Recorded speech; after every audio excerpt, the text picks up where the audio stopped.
ერთი წელი გავიდა, თითქოს არაფერი შეცვლილა და თან ბევრი რამ შეიცვალა. უცხოეთში სწავლის გაგრძელება გადაწყვიტა. პირად ცხოვრებაში იყო ცვლილებები, რამდენიმე შეხვედრა, მაგრამ კონკრეტული არაფერი. ერთხელაც დაურეკეს და უთხრეს, რომ გიორგის მასთან შეხვედრა უნდოდა, გაუკვირდა და ეწყინა კიდეც, თვითონ რომ არ შეეხმიანა და სხვას დაარეკინა. უპასუხა მოვიფიქრებო და მეორე დღეს ინტერესის გამო დათანხმდა. შეხვედრა პარასკევს საღამოს 7 საათზე დანიშნეს. იცოდა, რომ კარგი ოფისი ჰქონდა, მაგრამ რომ შევიდა, მაინც გაუკვირდა ისე მოეწონა. ყავა თუ ჩაი? მის ახებში ჰკითხეს. წყალი თუ შეიძლება?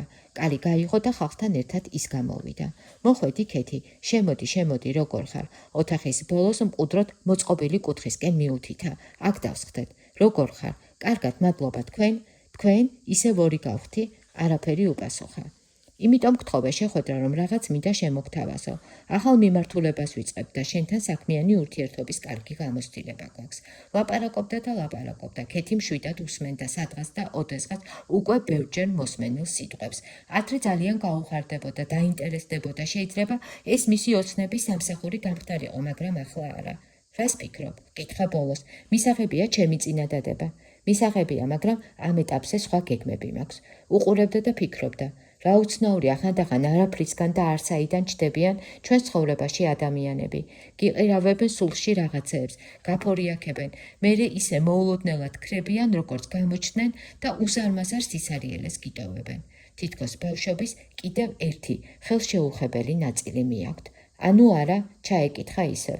დიახ, არა და ვერც. შეიძლება ვიკითხო, რა გეგმები გაქვს, იქნებ გამოვნახოთ ოპტიმალური ვარიანტი. ძალიან მინდა სწავლის გაგრძელება, ასე რომ მინიმუმ 2 წელი ქვეყანაში არ ვიქნები. დისტანციურად რომ იყო ამ ეტაპზე და მოქნილი გრაფიკით, თავი გააქნია. არა, არ გამოვა. არ მინდა ისეთი რაღაცის გაკეთებას შეგვიდე, რასაც ვერ შევძლებ. ან იმაზე მეტი ძალისხმევა დამჭირდეს, ვიდრე საჭიროა. ცოტა ხნით სხვაგან, სხვა გარემოში მინდა ყოფნა, დასვენებაც მჭირდება. შენს გადაწყვეტილებას პატივს ვცემ. ისევ ბანალური სიტყვები უთხრა.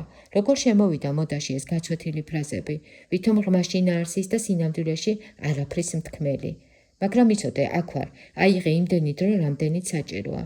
ძალიან დიდი მადლობა. რას აკეთებ ახლა, გეჩქარება? ისე რა, არ გშია, მოდი ვივახშმოთ. შეხედა და გაიფიქრა. რა ცუდია, რომ არ გამოვიდა, ვერ შედგა, ვერც მეგობრობა და ვერც მეგობრობაზე მეტი.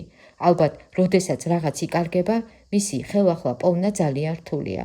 ორი რამ ხდება, ან დროებითი დაპაუზება, ან საბოლოო კაპიტულაცია. ახლა დანებების დროა. როდესაც ბრძოლას აზრი არ აქვს, უნდა წახვიდე, ღირსეულად და ღირსებით. შიგნით რა ხდება, აღარ არის საინტერესო. ბატონო, წამოდი, კარგი ბუფეტი გვაქვს, თან სიტუაციასაც ნახავ, რა იცი, სად, როდის და როგორ გამოგადგება. იცოდა არ უნდა დათანხმებულიყო, მაგრამ დათანხმდა. ამ ერთხელ და პირობა მისცა თავს, რომ ეს ინტერესის გამო იყო. ნახოთ, რა იქნება.